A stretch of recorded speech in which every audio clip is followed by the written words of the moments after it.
مرد کا ہاتھ چلتا ہے۔ اگر مرد ہاتھ کو قابو میں رکھے، عورت زبان کو قابو میں رکھے تو ٹوٹا پھوٹا گھر جنت بن جاتا ہے۔ بے شک ہے، سچ ہے۔ دھیان سے اس کو سنیے گا۔ داماد بہت چالو ہوتا ہے، جب اس کو پتہ چلتا ہے کہ گھر میں کھانا اچھا نہیں ہے تو سیدھے سسرال بھاگتا ہے مرغا کھانے کے لیے۔ ساس نے سمجھ لیا ایک دن مرغا کھلائیں گے، ہر دن آئے گا، ایک ہی دن ایسا سبق سکھائیں گے کبھی نہیں آئے گا۔ جیسے ہی سسرال پہنچا، ساس نے کھچڑی بنا کر کے دے دی۔ اللہ، داماد نے سسرال میں جب کھچڑی کو دیکھا تو تلوے کا خون دماغ پر آ گیا۔ کہا کہ اماں، یہ مہمان خانہ ہے کہ جیل خانہ ہے؟ میں داماد ہوں کہ قیدی ہوں؟ اب بیٹا کھچڑی کو برا بھلا مت کہو، امیر بھی کھا لیتے غریب بھی کھا لیتے، کسی کا پیٹ خراب نہیں ہوتا۔ سمجھ میں آ گیا، بڑھیا بہت چالو ہے، مرغا بچانے کی پلاننگ ہے۔ تو داماد نے کہا کہ اماں روکھا سوکھا کیسے کھایا جائے گا، یہ روکھی سوکھی کھچڑی کیسے کھا جائے گی، گھی تو دے دیتے۔ بڑھیا ایک نمبر کی کنجر تھی، کنجوس تھی، مکھی چوس تھی، کھوٹھی میں چھپا کر کے گھی کو رکھا تھا۔ ایک شاعر شعر پڑھ رہا تھا تو سارے لوگ آ کر کے 10 روپیہ ہی دیتے تھے، اس سے زیادہ نہیں دیتے۔ تو شاعر نے کھسیا کر کے کہا کہ آپ لوگ سے بڑا کنجر میں نے کہیں نہیں دیکھا، کہ کوئی بھی 10 کے نوٹ سے اوپر کوئی نوٹ دیتا ہی نہیں ہے۔ ایک بوڑھا کھڑا ہوا، 100 کا نوٹ لے کر کے لا کر کے دے دیا۔ کہا حاجی صاحب آپ نے آبرو رکھ لیا، ہم تو سمجھ رہے تھے کہ سارے بخیل ہیں، لیکن ماشاءاللہ آپ سخیوں کے سخی ہیں۔ حاجی صاحب پھر بھی کھڑے ہیں، شاعر شعر پڑھ رہا ہے۔ اب شاعر نے پوچھا کہ چچا جان آپ تو بیٹھ جائیے۔ کہا کہ بیٹھیں گے کیسے، وہ 90 روپیہ واپس لینے کے لیے کھڑے ہیں۔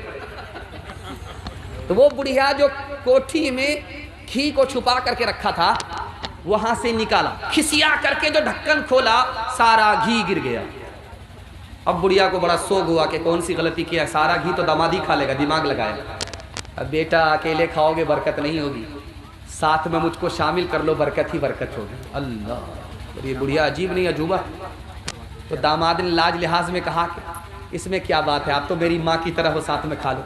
بڑھیا نے دیکھا کہ پلیٹ میں گھی داماد کی طرف زیادہ، اپنی طرف گھی نہیں ہے، تو دماغ لگایا ادھر سے ادھر ٹاننا۔ تو بڑھیا نے کہا بیٹا میں تم سے ناراض ہوں، فلاں مہینہ میری بیٹی کو تم نے یہ تکلیف دیا ہے، یہ دکھ دیا ہے، یہ تکلیف دیا ہے، یہ دکھ دیا ہے۔ داماد سوچنے لگا کہ اللہ اکبر، یہ بڑھیا ہے، یہ تو زبردست ہے، یہ تو سارا گھی ادھر ٹان لیا۔ تو داماد نے کہا اماں کوے سے زیادہ کوے کا بچہ چلاک ہوتا ہے، اگر میں نے وہ دکھ دیا ہے تو یہ سکھ بھی دیا ہے، یہ سکھ بھی دیا ہے، یہ سکھ بھی دیا ہے، دکھ سکھ کو ملانا پڑتا ہے تب زندگی کا۔ جب آپ دیکھیں گے رخصتی کا موقع ہوتا ہے تو سارے لوگ روتے، جوان بیٹی 18 سال کی پوس پال کر کے بھیجا جاتا ہے سسرال، تو نانی دادی سب روتی ہے، یہاں تک کہ مگر کے مچ کے آنسو باراتی بھی بہانے لگتے ہیں۔ مگر اس ماتم کے ماحول میں ایک آدمی ہنس رہا تھا، چھوٹا بچہ دیکھ کر کے ابا سے کہتا ابا حضور سب لوگ تو رو رہے ہیں، یہ سمجھ میں آ رہا، مگر ایک آدمی ہنس رہا ہے۔ بیٹا کون ہنس رہا؟ کہا دولہا بابو ہنس رہے، رومال کے نیچے منہ رکھ کر کے دولہا بابو ہنس رہے۔ کہا اللہ اللہ اللہ، توبہ استغفار، یہ آدمی ہنس رہا ہے، دولہا ہنس رہا ہے۔ کہا بیٹا گھبرانے کی کوئی بات نہیں ہے، تو ماتم کا وقت ہے، یہ تو رخصتی کا وقت ہے، ماتم ہے، مصیبت، ہم لوگ رو رہے ہیں، زندگی بھر اسی بدنصیب کو رونا ہے، اس لیے آج ہنس رہا ہے۔ آخری مثال پر پیغام ختم کر رہا ہوں، ذرا دھیان سے سنیے گا اس کو۔ پہلی بار جب بیٹی سسرال سے میکے آتی ہے تو محلے کی ساری عورت گھیر لیتی ہے، سوال جواب ہوتا ہے بیٹی سسرال گئی تھی، شوہر کیسا تھا؟ تو لڑکی کہتی ہے ماشاءاللہ۔ اس کے بعد کہتی ہے سسر کیسے تھے؟ تو لڑکی کہتی ہے سبحان اللہ۔ سسرال کیسی تھی؟ تو الحمدللہ۔ اب کسی عورت نے پوچھا کہ بیٹی سب کو چھوڑو، ساس کیسی تھی تمہاری؟ تو لڑکی کہتی انا للہ استغفر اللہ لا حول ولا قوت الا باللہ، جلے تو جلال تو اس بلا کو ٹال۔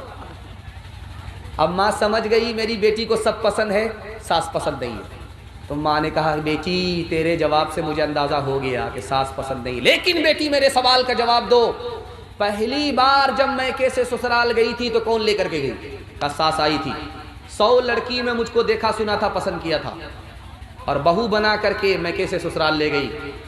کہا بیٹی یہ ساس کا احسان ہے، اتنے اچھے شوہر مل گئے، یہ ساس کا احسان ہے، اتنی اچھی سسرال مل گئی، یہ ساس کا احسان ہے کہ اتنے اچھے سسر مل گئے۔ بیٹی ساس مصیبت اور بلا نہیں ہوتی، کبھی ماں ہوتی ہے، کبھی ماں کے برابر ہوتی ہے۔ انشاءاللہ بیٹی کی طرفداری میں داماد جیل جائے گا، ہاتھ اٹھائیے انشاءاللہ۔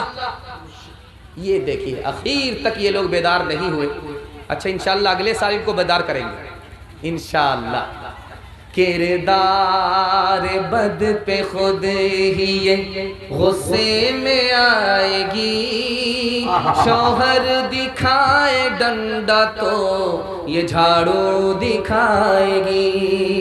کردار بد پہ خود ہی یہ غصے میں آئے گی، شوہر دکھائے ڈنڈا تو یہ جھاڑو دکھائے گی۔ قاصر اسی لیے تو کوئی برکت نہیں رہی، بھی فاطمہ سی اب کوئی عورت نہیں رہی۔ غیبت میں سب سے آگے یہ عورت کی ذات ہے، چغلی تو ان کے سامنے بس دال بھات ہے۔ غیبت میں سب سے آگے یہ عورت کی ذات ہے، چغلی تو ان کے سامنے بس دال بھات ہے۔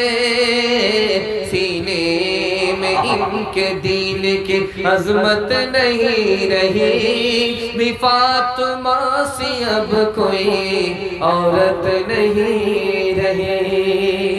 میرے حصے کا جلسہ مکمل ہو گیا اور بہت بڑے چترویدی آپ کے سامنے آ رہے ہیں۔ آپ ان کا نیا مطالعہ جب سنیں گے تو خود کو آپ قابو میں نہیں رکھیں گے اور بولیں گے یار ان دونوں کو یاجوج ماجوج کو پہلے کیوں بلا دیا گیا، ان کو پہلے بلانا تھا۔ اور عبدالباری صاحب زخمی بہت مشہور شاعر، اور میں نے ان کی نگرانی میں تقریر کرنا سیکھا ہے۔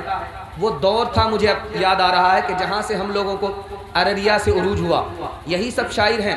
انہوں نے جلسہ دیا ہم جیسے طفل مکتب کو، انہوں نے انگلی پکڑ کر کے چلنا سکھایا۔ اتنے بڑے شاعر کو آپ لوگ سننے کے لیے بیٹھے ہیں، یہ آپ کے دونوں مہمان ہیں۔ جب تک آپ دونوں کو سنیں گے نہیں میزبانی کا حق ادا نہیں ہوگا۔ ہم سے قبولیت کی گھڑی میں اللہ کو حاضر ناظر رکھ کر کے وعدہ کیجئے ان دونوں کو جب تک سن نہیں لیں گے، جلسہ دعا پر جب تک مکمل نہیں ہوگا ہم لوگ نہیں جائیں گے۔ ہاتھ اٹھائیے انشاءاللہ۔ نہ کتابوں سے نوازوں سے نظر سے پیدا، دین ہوتا ہے بزرگوں کی نظر سے پیدا۔ نہیں سیکھا انہوں نے دین رکھ کر شیخ کے گھر میں، پلے کالج کے چکر میں، مرے صاحب کے دفتر میں تھے، کیک کے چکر میں تو روٹی بھی گئی، بڑی شے کی طاق میں تھے تو چھوٹی بھی گئی، نہ مانی بات وائس کی، تھے پتلون کے چکر میں تو لگوٹی بھی گئی۔ وآخر دعوانا ان الحمدللہ رب العالمین۔